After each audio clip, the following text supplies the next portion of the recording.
Saludamos al doctor en criminología, Juan Martens, que está en línea de comunicación. Doctor, ¿cómo le va? Buen día, le saluda Carlos Gómez. Buenos días, Carlos, a vos y a toda la audiencia de TV América. Bueno, Martens es un hombre que es muy activo también en redes sociales. Lo sigo en Twitter, @martens78, y él generalmente opina sobre las cuestiones que tienen que ver con lo que son políticas públicas también, Juan, y justamente por eso te llamábamos hoy para conversar contigo. Leía que hace 2 días estabas hablando de narcoaviones, estabas hablando también en algún momento de los famosos radares, que prácticamente son una historia en nuestro país.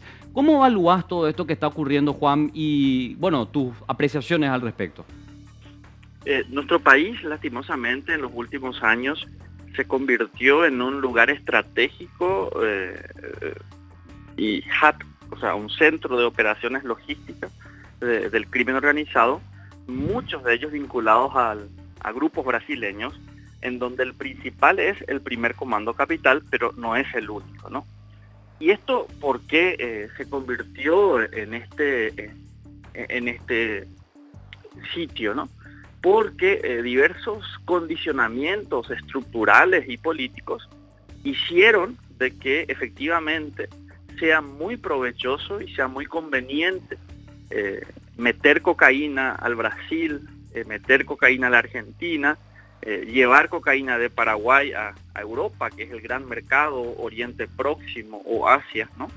Porque efectivamente hay connivencia institucional, hay participación de políticos, y lo que nosotros hemos notado, yo pertenezco a un grupo de investigadores de la Universidad Nacional de Pilar y soy también investigador categorizado en el Consejo Nacional de Ciencias, por eso vengo siguiendo este tema muy de cerca, es de que en las elecciones del 2018 varias personas vinculadas de una manera muy directa al narcotráfico incluso han pasado a formar parte de gobiernos departamentales, en los locales ya estaban, de gobierno nacional, en el caso del Parlamento, y esto se configura de tal manera de que sea poco riesgoso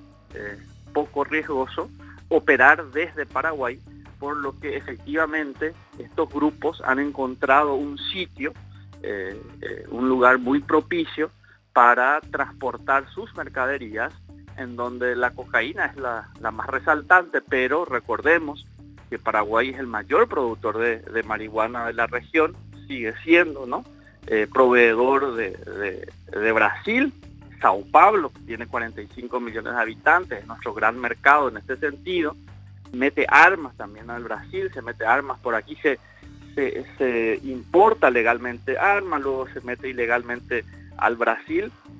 Entonces todo esto hace de que tenga una repercusión en la política pública en nuestra región, y esté socavando las bases democráticas porque subvierten todas las reglas de juego, ingresa dinero, el dinero que ingresa es de tal cantidad, ¿no?, que es muy difícil competir con dinero limpio, con estos grupos que manejan este dinero proveniente del narcotráfico.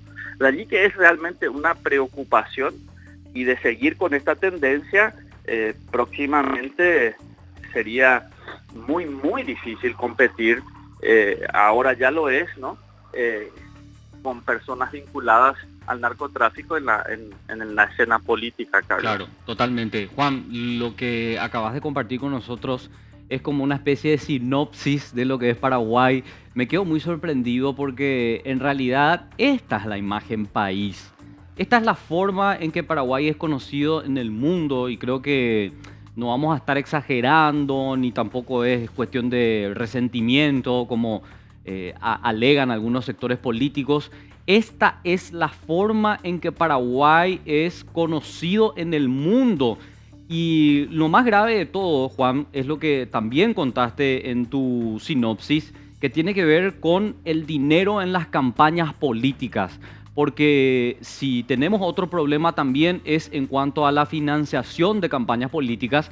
La semana pasada hacíamos un editorial muy fuerte al respecto aquí en América y señalábamos en forma de pregunta, pero ya conociendo claramente la respuesta, ¿a quién le conviene que este negocio funcione tan bien, tan prósperamente en nuestro país? Y claramente a una clase política que después se financia con esto que estamos viendo, Juan.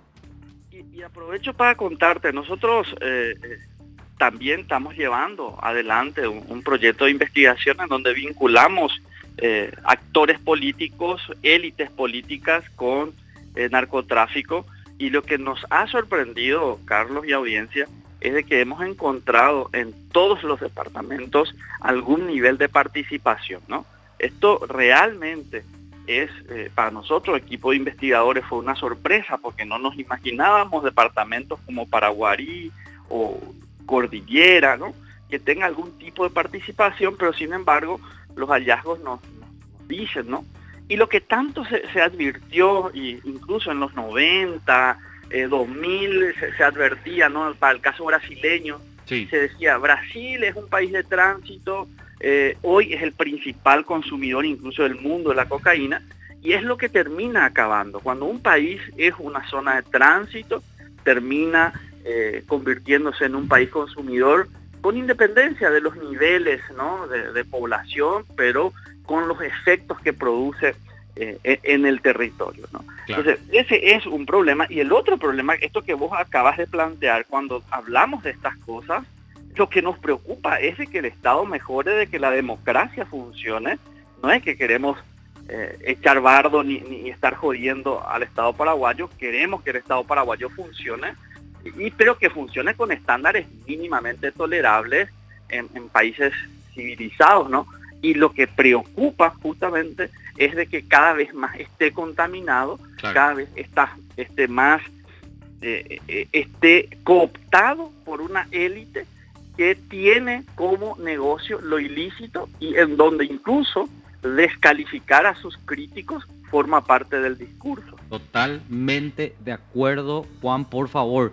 Me encanta los conceptos tan claros que manejas, pero además es interesante conversar contigo porque, como bien dijiste, sos un investigador, observás la realidad desde el punto de vista científico, así que muy difícilmente pueden entrar a discutirte estos sectores que cada vez que se habla de estos temas te dicen, no, sos un resentido, sos un zurdo que quiere traer su ideología a este bendito país. Bueno, pero lo cierto es que Paraguay está claramente destruido por el crimen organizado.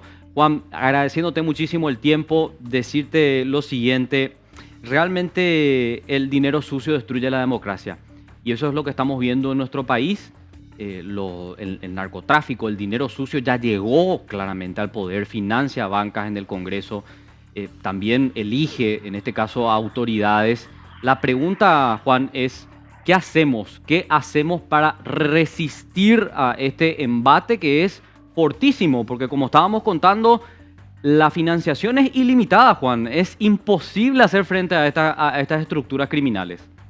Y la primera cuestión, creo yo, ¿no? Es difícil ensayar una respuesta única, pero lo primero que veo es la visibilidad. Esto que estamos haciendo, Carlos, y que ustedes, los medios de comunicación, están haciendo, un sector, digamos, no específicamente de los medios de comunicación, es la visibilidad, o sea, es hablar de esta problemática, describir la problemática, ponerle números a la problemática, ponerle caracterizaciones, y si es posible desde los aparatos represivos del Estado, ¿no?, ponerle rostros. Sí. Es un gran paso que se puede hacer, y desde las organizaciones sociales, civiles, seguir insistiendo y exigiendo respuestas a intervenciones estatales. Totalmente. Eso solamente se puede resolver por vía de la institucionalidad, y lo podemos resolver nosotros, los paraguayos y las paraguayas, ¿no? O sea, y otra cosa, sin querer pinchar el globo, ¿no?, esto de la incautación de billetas se produjo porque una policía internacional